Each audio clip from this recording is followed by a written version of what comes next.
A few things first before I start my talk with Chris Backe. I have chosen to rename the podcast to being called Story instead of called World Builders. This means that I can travel down some paths in the dialogues where it's not specific to world building, but it has my interest in the conversation. So it will be more a talk than an interview. So on with the podcast.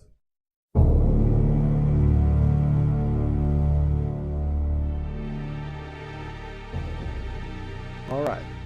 So today I have a guy called Chris Backe with me. How are you today, Chris? Pretty good, actually. And real quick, you may want to stop recording for this. The last name is pronounced Backe. Backe, all right. Rhymes with hockey. It's actually a German family name, and everyone gets it wrong, so don't worry about it. Yeah, okay. So, can you tell us a little bit of, or can you tell me a little bit of who you are? And I brought you on this podcast because you have this passion for making board games and so. I do. Yeah, so basically, I started making games when I was, like a lot of people, I probably started making games when I was really young. I do remember my first game. It was called Armies and Legions. I made it when I was probably 10 or 11 years old. It was a crappy board game. I borrowed some of my mom's beads from her cabinet and got a piece of cardboard and kind of laid the whole thing out. And yeah, I didn't do anything with it. Obviously, I was too young to realize that 10-year-olds don't make games. But it would have been December 2016. I was living in Central Florida at the time, and I was watching a lot of Will Wheaton's Tabletop. And as I'm doing this, I'm getting a lot of ideas to make my own games. The first one was called Meandering Minions. And I created a prototype, and of course I wanted to play some games, as I've just been watching a lot of games for all this time. And I find a game club that does kind of an open game night every Tuesday night. So I show up with my own game, and the people there loved it. And I'm going, wait, are they just saying this to be nice? And I'm going, no, they're not saying this just to be nice. They don't know me. They can be completely honest in my face because they're strangers, right? That's why whenever you do playtesting, you're always told don't playtest with friends or family because they may not want to hurt your feelings or whatever. But no, these were perfect strangers, and they loved it. So I kept refining it. I listened to their suggestions, and over the next few months as I was in Florida, the game got to be pretty cool.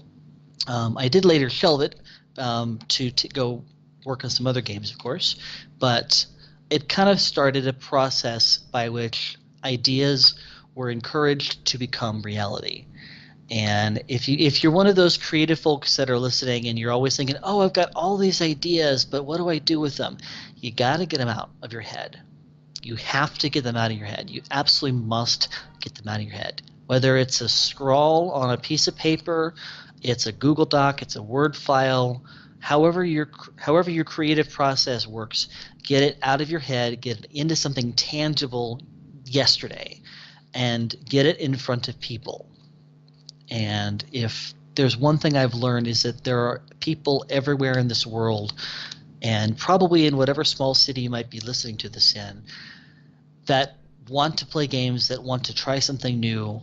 They just don't know about you yet, and you might not know about them yet, but believe that they're out there and you'll find them more often than you think.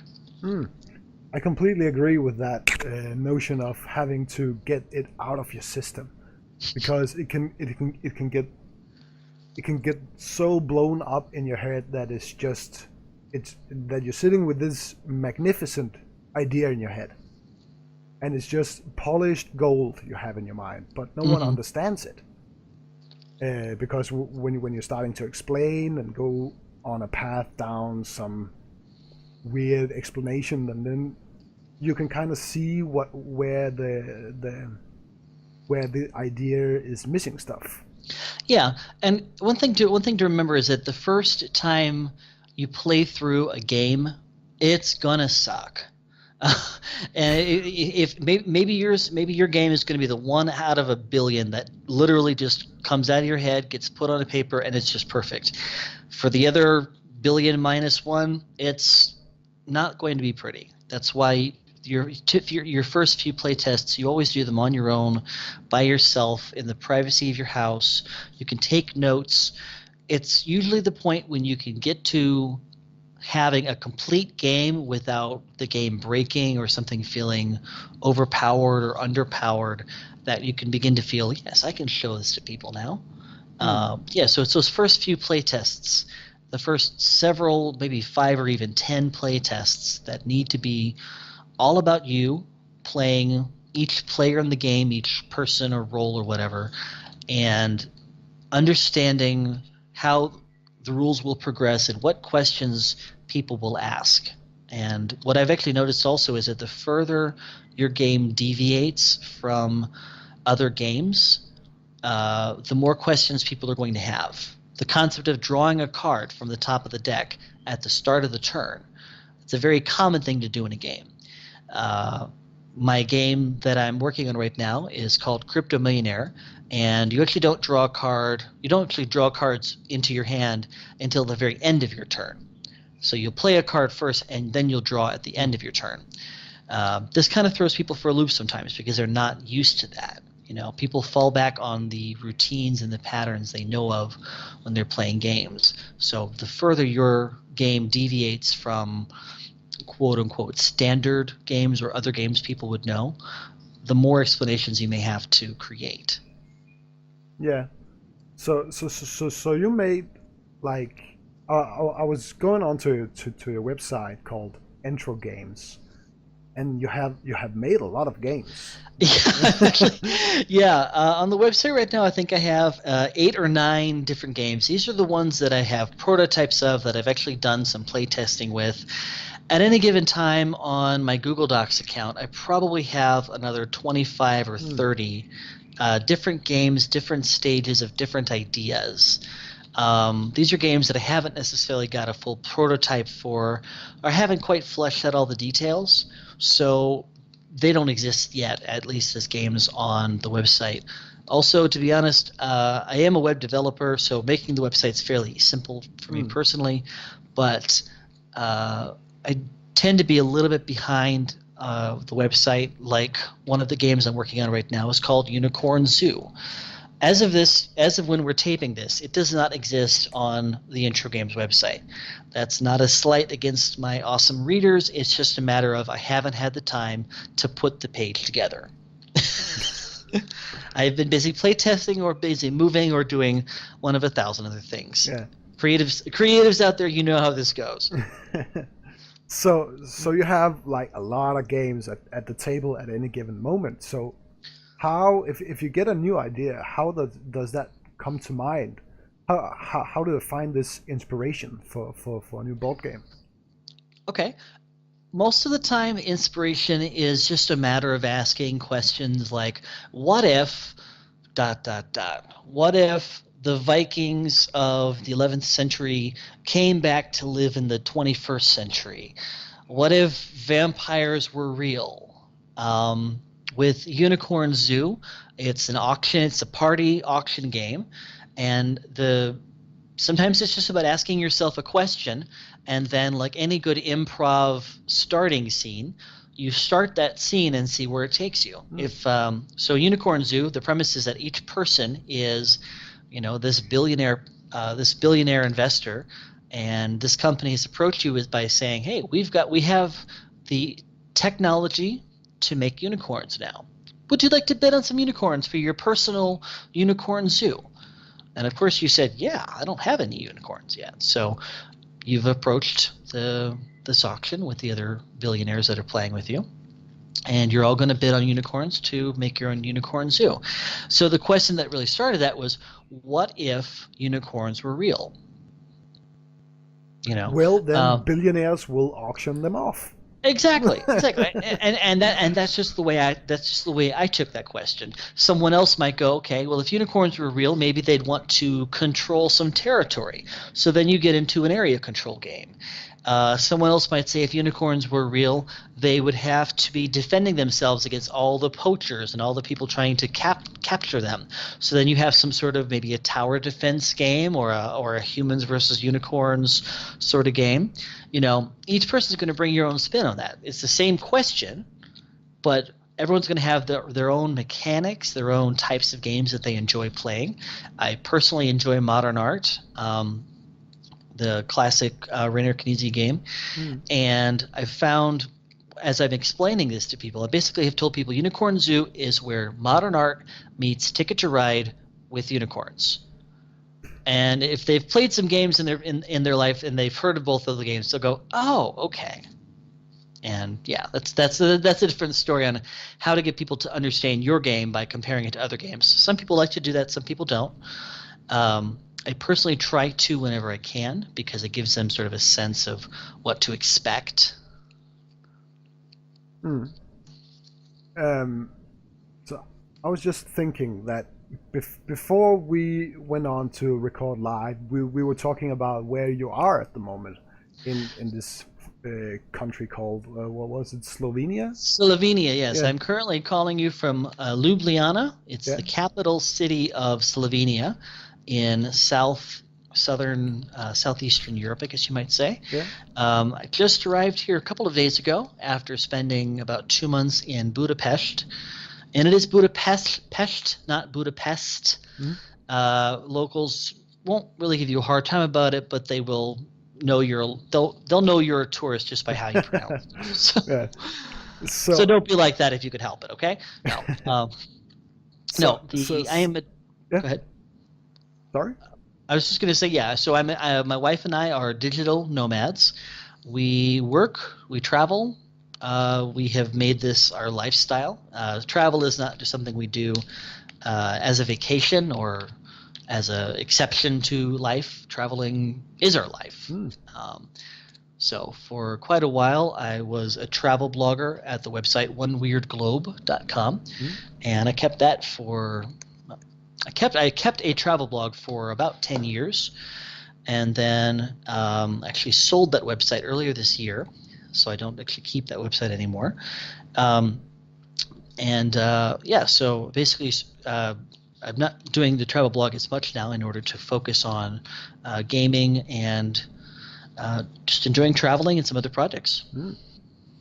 So if you were to like go out at an afternoon and explain someone where you are now about, I have made this great game about unicorns, would you like to play it? It would not be the first time I've done that, actually. No. So so basically when I was in Budapest, one of the first things I do when I get to a new country or a city is I try to find the local game stores and the local board game cafes. If there are Facebook groups dedicated to this, I will try to find them as well. My goal basically is to connect to the board gaming communities that already exist. For the most part, not every game is translated into the local language, so it's a fair chance they'll speak some English. There's a fair chance they'll be welcoming to new people. And the reception I've got when I've told people I'm a board game designer and I'm here to play test some of my games and would they like to try something new out, almost universally the response has been, yeah, sure, let's have a seat, let's check this out. So I will tell them, yes, let's step into my office and we'll get something going here. My office, of course, is whichever table happens to be free. So no rocket science there. No. But yeah, one thing that's actually greatly helped my ability to develop games has been the need to develop them for people that may not necessarily play a lot of games and people whose English may not be fluent or native. As a good acid test, think about whenever you're explaining a game to a friend and it takes you 10, 15, 20 minutes. That's probably a really complicated game. I have to, in the span of maybe 5 or 6 minutes, explain a game to the table, and I need to do this in as simple English as possible because, again, not everyone speaks perfect English as you travel the world. And and you still want everyone to have fun. You don't want anyone to feel like, oh, I don't speak English as well, so I'm not going to have as much fun as other people at the table. So that has really shaped my development strategy, which has basically been to be as language independent as possible, but also being explainable to other people. So one of my other games is called Diffuse. It's a 10-minute real-time cooperative game with a defector. And there's literally just one word of English on each card. The rest of it is just a big picture and then a number. You don't need to know any English. Once you've heard the rules, you can play this game no matter what language or no matter what languages you speak. And what's been really fulfilling is that I will teach the game to the 4 or 5 people I'm sitting with in English, and then we'll play it through once, and then they will turn around and they'll explain it to their 2 new friends that have showed up in Hungarian or whatever language that they happen to speak.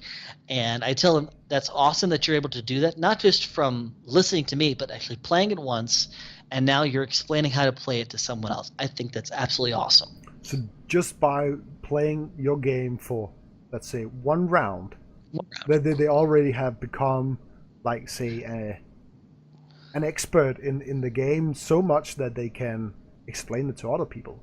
Maybe not an expert per se, but certainly they understand the basic strategies and the basic what they need to do on their turn sort of things. Yeah, so when they're able to do that, and that happens the majority of the time, that tells me that A, I was able to explain it to them pretty well. B, they understood it, and they demonstrated their understanding through playing.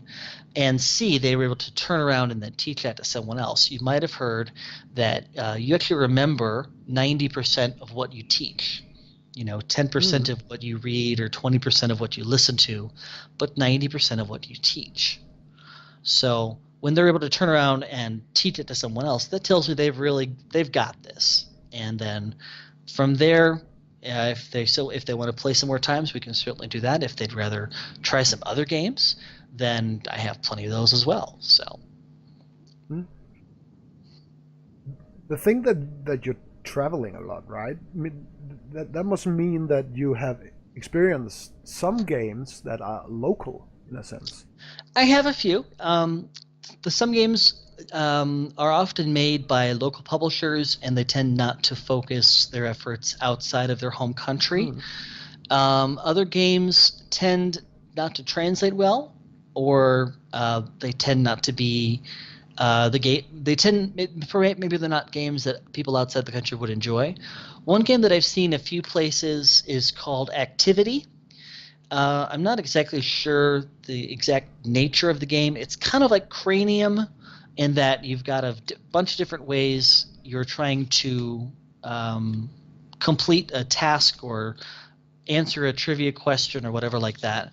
I've played it a couple times. I've always had to have it kind of translated for me because the questions are never in English. But yeah, I do make an effort to try out local games where possible. It's often a bit more difficult because I'm relying on their English skills to teach the game to me, and then if there's any of the local language on the card, then I'll actually try to use Google Translate on my phone to help translate everything and so on. But yeah, I do try it even though it is a bit more difficult.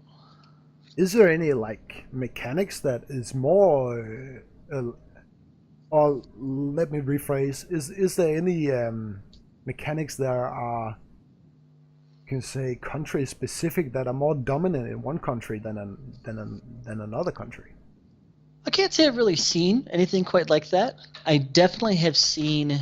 Okay, so over the past year and a half, I've spent most of that time in Eastern Europe. So we started in Zagreb, we were in Bucharest for a while, we were in Budapest for a while, Sofia, Belgrade, Dusseldorf for last year's Essen in Germany, the exception to the rule, and now we're back in Ljubljana.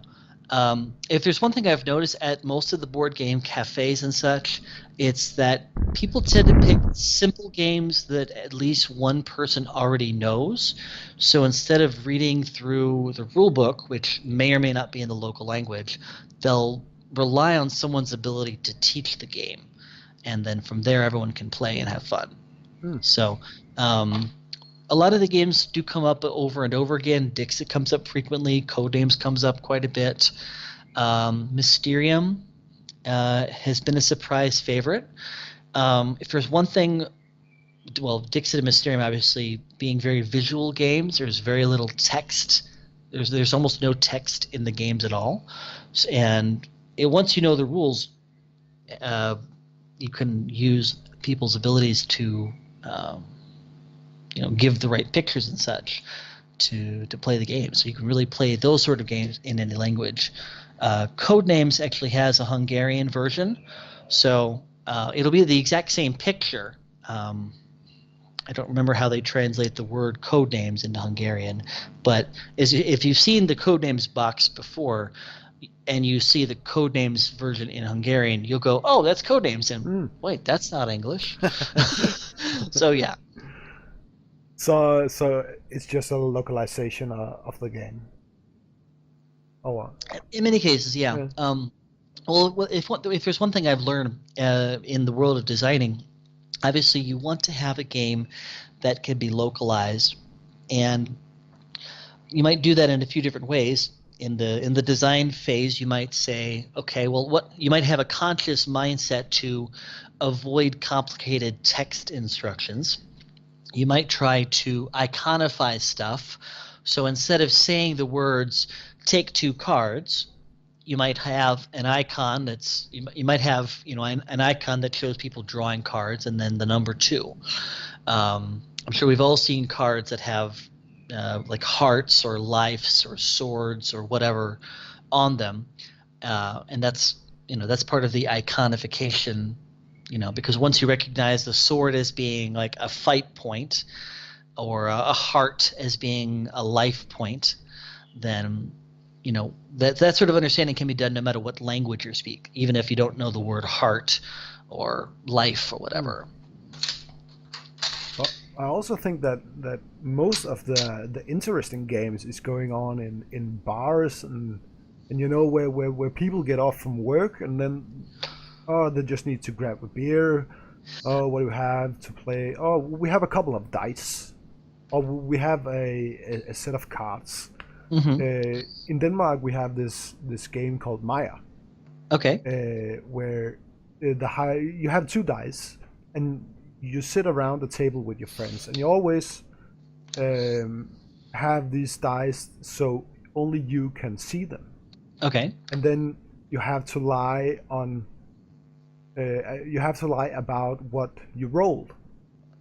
Okay. So if the one sitting on your left is guessing it right, I lose a point. But okay. if he and so on. So I think that the most the most local games in a sense is going on in bars. Would you agree with that? Well, actually, I've definitely noticed that there are a lot of folks playing games in bars.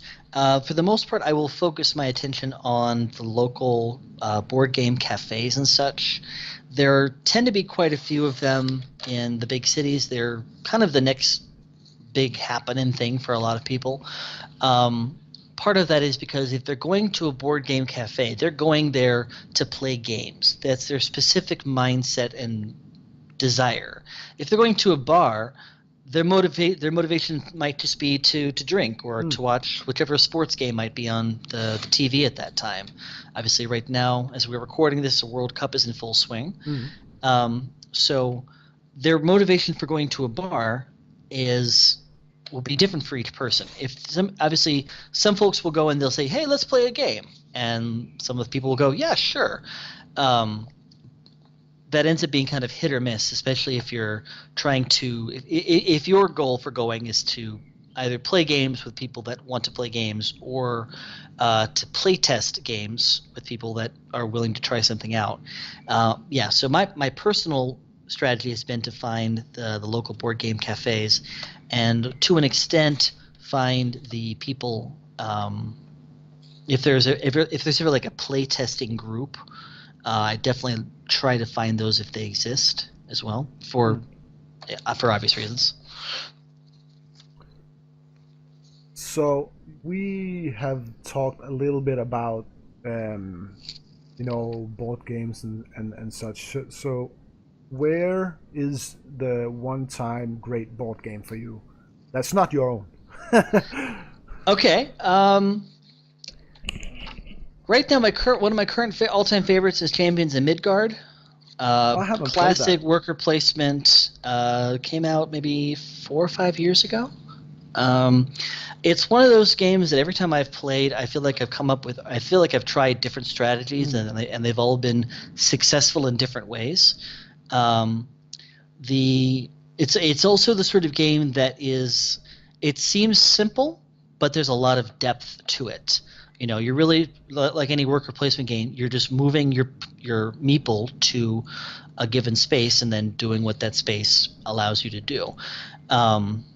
But whenever you have questions, like whenever the game comes up, you're always looking at what your opponents are doing. What do they need the most of? Am I trying to block them versus get more stuff for myself? And so on and so forth. So it's not an overly complex game. It can be a little detailed to take in sometimes. I played it at the hostel after UKGE, and it was actually kind of difficult to explain it because the people that owned it that were trying to explain it also were trying to play with every single expansion possible. And my first thought was, good God, guys, you're going to confuse the hell out of her. Because if you've seen the Champions of Midgard board, it's a fairly large board. And then you add the Valhalla expansion and the other expansion, and it does take up a lot of room, especially for a fairly small hostel table. It's like the board game Carcassonne, right? So you have this very basic mechanic in the beginning. Basically you might think of Champions of Midgard like Lords of Waterdeep or Stone Age, where Carcassonne is very much a tile placement game. It's a game where you're going to draw the tile and then just put it wherever you like. My point was that it has a lot of expansions as well. Yes, it does. If you started with just every single one of them, it'll be totally overwhelming.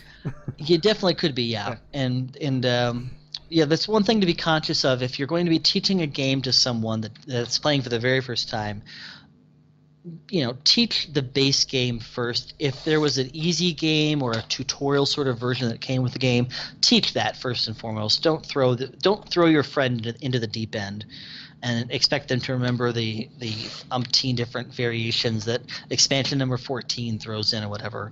That's a great way to frustrate someone to no end. Yeah.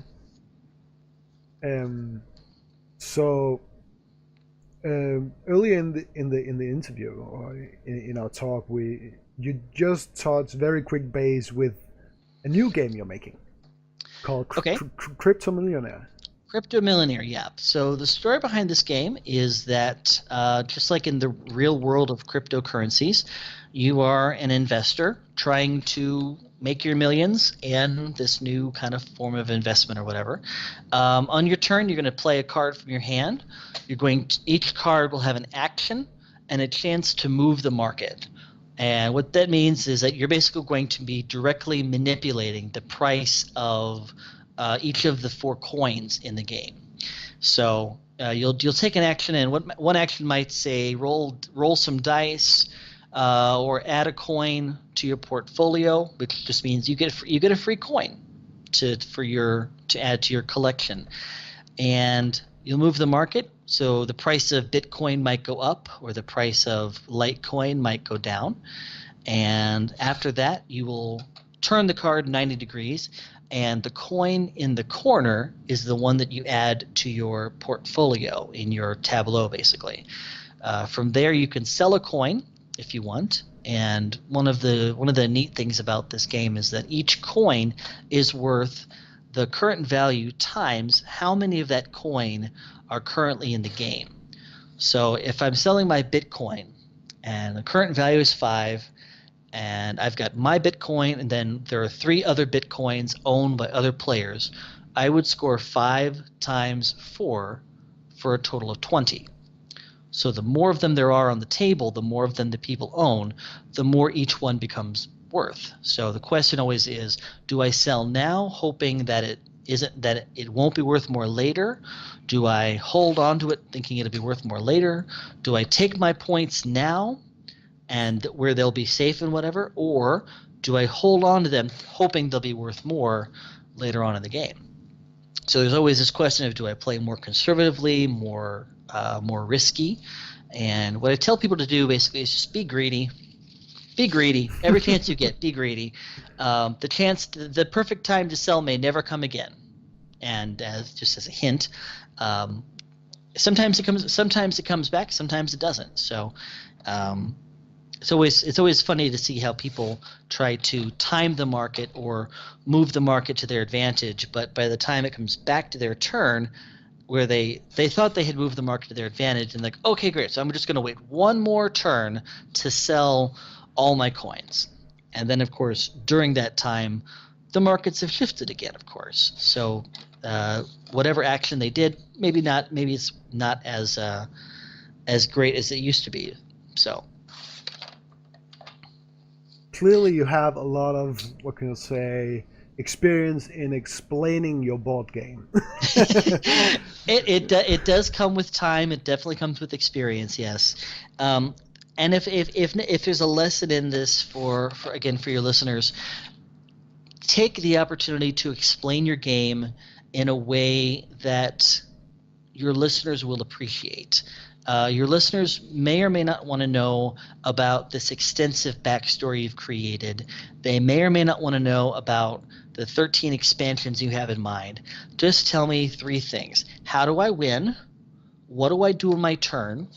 And what can be done that might help or hurt me beyond my turn? So if there's a space in the board that will let me gain $5, or if there's a space in the board that will make someone else lose $5, I really should know about that from the start. If there's other facets of the game that can be explained quickly, explain them quickly. And part of one thing I actually did from the very start, I started telling my very first playtesters, if we don't go from opening the box to playing the game in less than 5 minutes, I will buy you a beer. And that's at daunting. First, yeah. Well, and part of the reason I did that at first was because I had some playtesters that were like, I don't know, how long is this going to take to set up or explain or whatever. And they're understandably cautious because and anyone that's ever been roped into a game of terraforming Mars, if that's you, raise your hand. Yes, go ahead. Your friends have sat down and they've told you, oh yeah, this is a fun game. It'll only take 30 to 45 minutes to play. 2.5 hours later, halfway through the game, how are we not done yet, y'all? What the heck? So, so I tell people up front straight away, this is a 2 to 8 player game. It's a worker placement game, or it's a card drafting game. It's a dice chucking game. Usual games take 15 to 20 minutes, or 20 to 30 minutes, or whatever. And I'm not just pulling those numbers from my behind. I have, timed the games that I've played at home, or the games that I have played in the past. So I'm consciously thinking about how long will this game take? Will this game take a long time to play, a long time to explain? And something else to think about doing as you're getting into playtesting for the first time, don't always feel like you have to start with your game.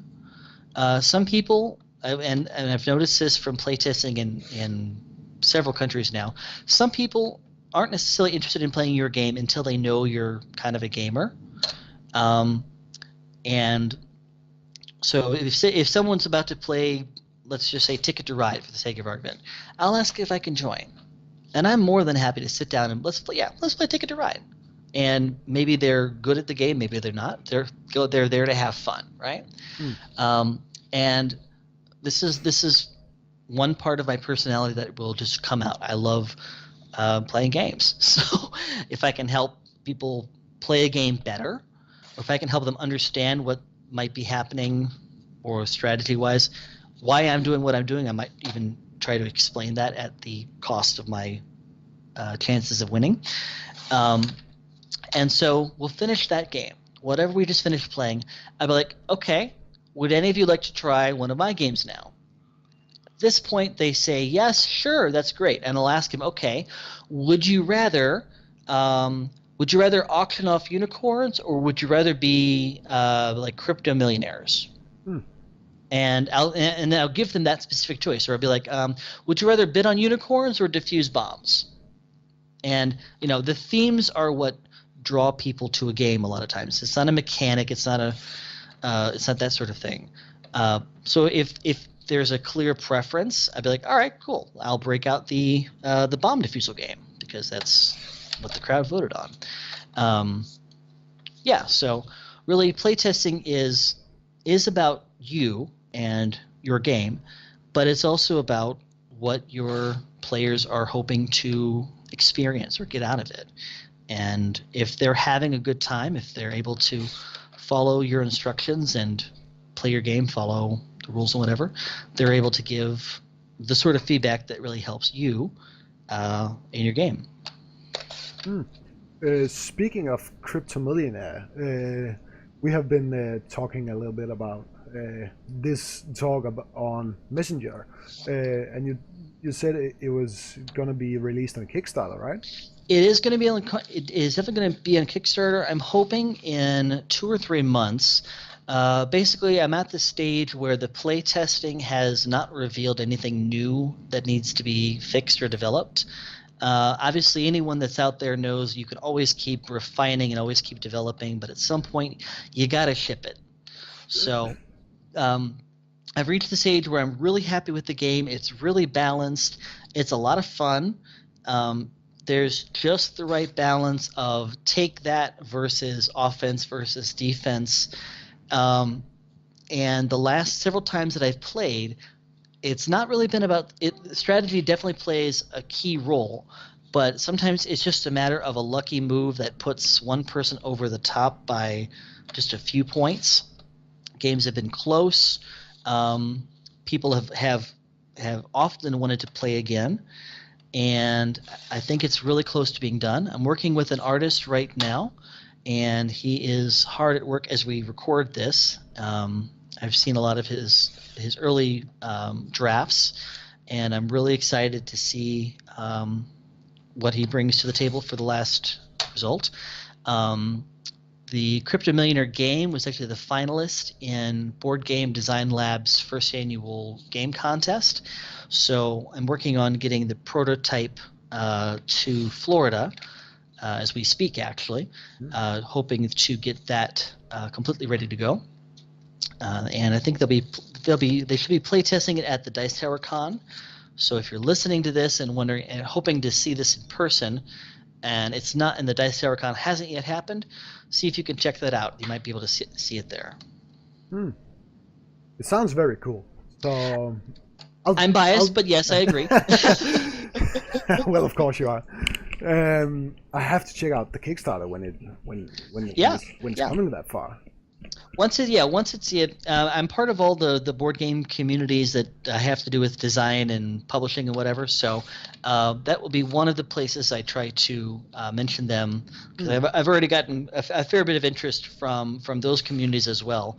And obviously, designers and developers aren't just game players, but when they're excited, I have a good reason to believe a lot of other people will be excited as well. There's one, and my goal with this game was to make a game about cryptocurrency that didn't have like paper money. No paper money, no coins. I didn't want people to be reliving Monopoly or whatever. So you have the coins in your portfolio, and once you sell them, you score the points. And you can think of the points as being dollars or euros or whatever currency you like. But the simple fact of the matter is that once they're points, they're basically your bank, and they can never be taken away from you. So yeah, so you have the sort of the risk versus safety net there, as you like. So when you're building like Crypto Millionaire, do you prefer to do the like the theme first and then mechanics, or do you have like a specific mechanic in mind and then press over this theme? That's a really good question. The simple answer is I've worked it both ways. Sometimes the theme comes first, sometimes the mechanic comes first. The thing that really has to be remembered is that these two have to jive. These two have to work together. And one of the biggest disconnects people have with games sometimes, I feel, is that when you didn't take the care to ensure the things you do in the game match the feel of the game. So with Crypto Millionaire, just as an example, the flavor text comes from the real world of cryptocurrency. If it's sort of a positive thing that would happen in the real world of cryptocurrency, it's a positive thing in the game. Just as an example, one of the cards says found an old wallet. In the world of cryptocurrency, your wallet is where you keep your money, just like you would in the real world. So finding an old wallet means you found more money you didn't know you had. Maybe almost like finding coins in your couch cushions or whatever. So that has a good reward as a result, or a good action as a result. So I would say that with this game, the theme started first. And from that theme, the question was basically, what mechanics make the most sense? And also, to an extent, what sort of things do you want people to be doing on their turn? So each card has basically three things. You've got the action that you're going to get to do. You have the market moving. So you're going to say Ethereum goes up 1, Monero goes down 1, or whatever. And then you're going to have this coin that you're adding to your portfolio. So you might see that Litecoin right now is worth its maximum value of 7 points. And so you go, I really want to add a Litecoin to my portfolio. So each card is going to let you do basically three things.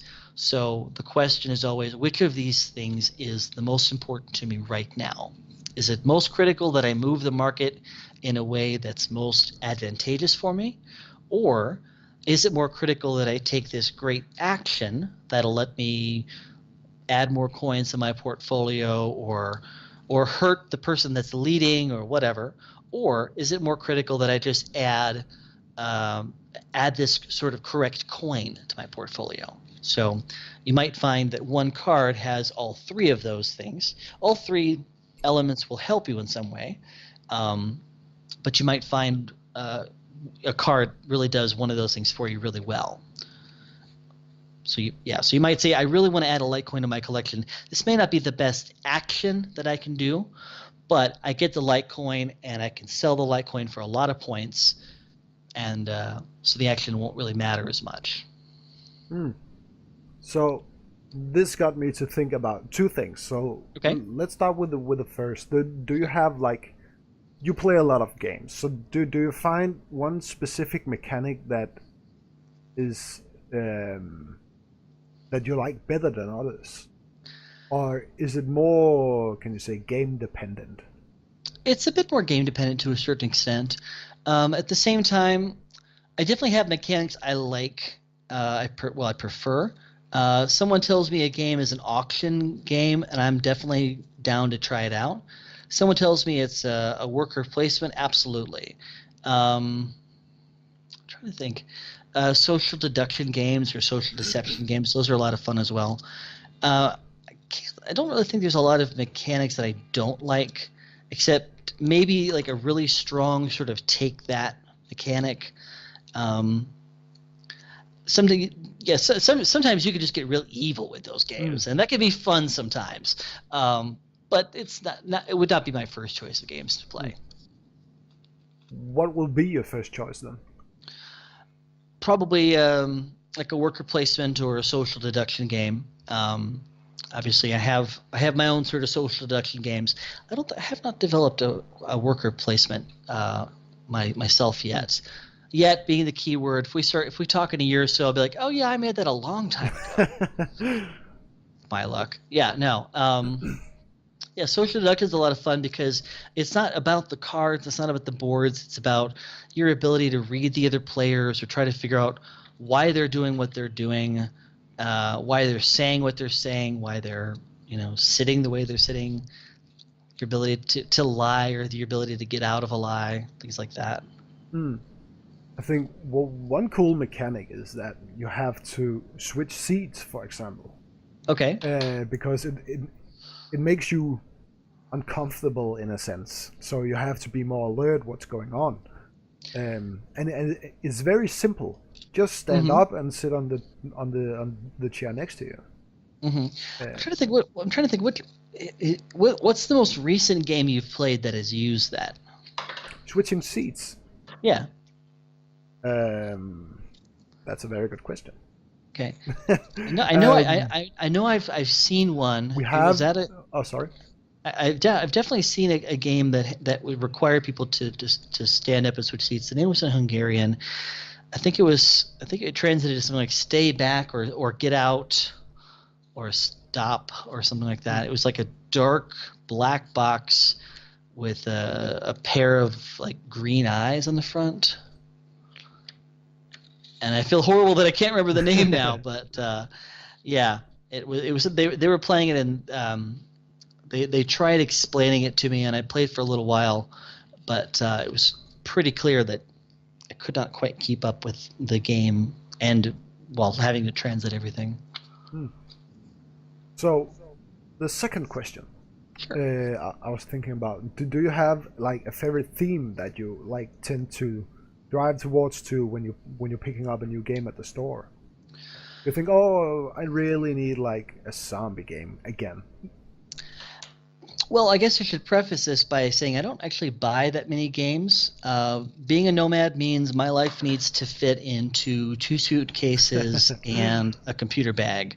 And between my own games and the need for clothes, I'm already overweight. I think I currently have 2 or 3 games that were not produced by me. I have an Exit game that I bought a long time ago, and I've got Exploding Kittens because Exploding Kittens.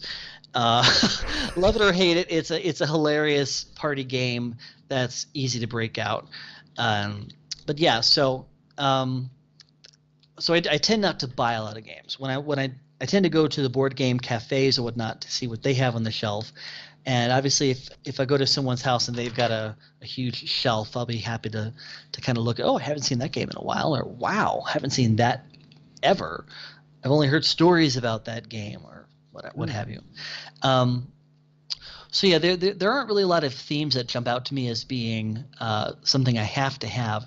That said, the theme personally matters less. If it's more about like, what does this game make you do, or what sort of decisions do you make in this game? Do you feel powerful? Do you feel big? Do you feel like you're able to do something awesome during the game? Are you building something? So that to me matters more than what the theme is personally. So we just hit nearly 50 minutes, Chris. So I think I'm gonna wrap it up here. I had a nice talk with you. Thank you very much. You too, man. It was very fun. I hope we could do it again sometime. Absolutely. When the Crypto Millionaire is about to air, for example, that would be cool. I would be happy to, yeah. And at that point, I'll be able to say, exactly when it's going to go online. I'll know exactly what's happening right now. Like, one of the fun things of playtesting a game that has, I'm going to make up an English word here. I'm just going to say expansionable. able to be Yeah. expanded, maybe. Yeah, English is a wonderful thing you can do that with. Yeah, so I actually have had a couple of ideas for a couple of expansions. I will not spoil anything right now. I will simply say that as the time comes for those to be announced, um, a place like yours would be a perfect place to make a premiere announcement about Hmm, that. So. sounds great. So if anyone wants to reach out to you or find you, where can they do that? Okay, so the game website is entrogames.com, ENTRO, and Entro Games, kind of a portmanteau of intro and enter. I am on Twitter at Entro Gaming, and I'm also on Instagram at Entro Games. Thank you very much, Chris. Thank you very much, sir. So this was the fourth episode of the podcast now called The Story.